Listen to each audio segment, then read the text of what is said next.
Hi, I'm Geoff Stokes. Welcome to Geoff's Daily Dose of Encouragement. My word of encouragement for you today is to be ready or be prepared. You know, recently in the town where I live, we had a tragic event happen and a man was murdered, and it turned out, I found out that the man that was murdered was the brother of some people I know. And it just brought to mind today some scriptures that we need to be prepared for anything. Now, I will start off by saying thank the Lord that the man that was killed was a Christian. He was a believer. Obviously at one point in his life he didn't used to be, but he became a believer and loved the Lord and followed the Lord. So despite these tragic events happening to him, he is in the better place. He is in heaven, absent from the body, present with the Lord, to be with Christ, which is far better.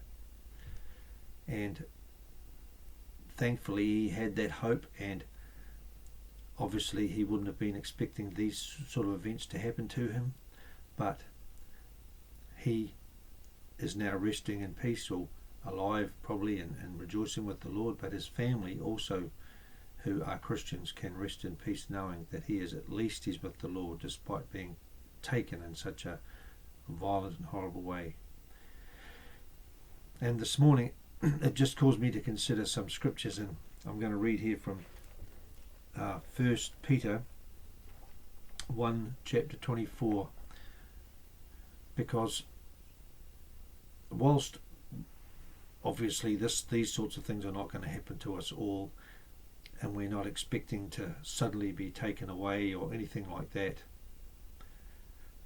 it behoves us to be ready and to be prepared for any eventuality.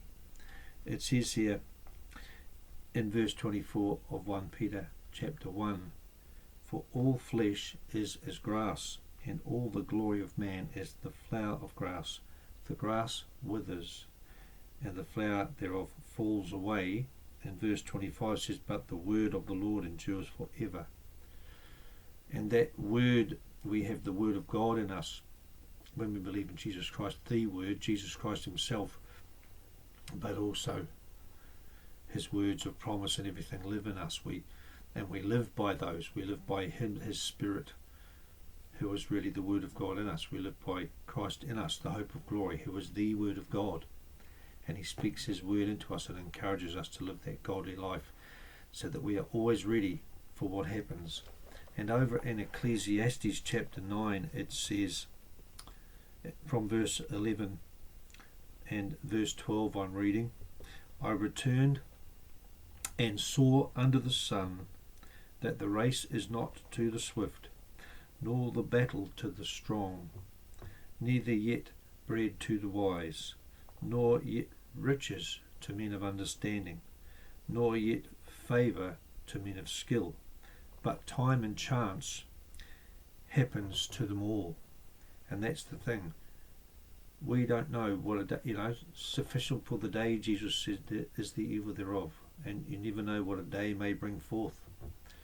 We don't go out into life expecting these things to happen, and God does promise to protect us and be with us, but sometimes evil things happen because we live in a fallen world, and sometimes they're tragic. We have many brothers and sisters in Christ in different countries who are being persecuted and killed for their faith just because they believe in Jesus Christ. They never expected that was going to necessarily happen to them, but because Jesus is real and he's alive and they know he is, their faith in the reality of Christ is far more real than in this temporal life.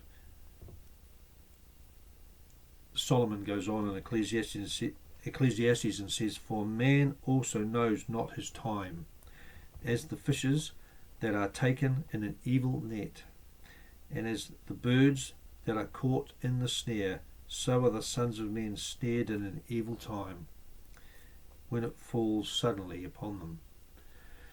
And sometimes that happens. Our word is full of evil.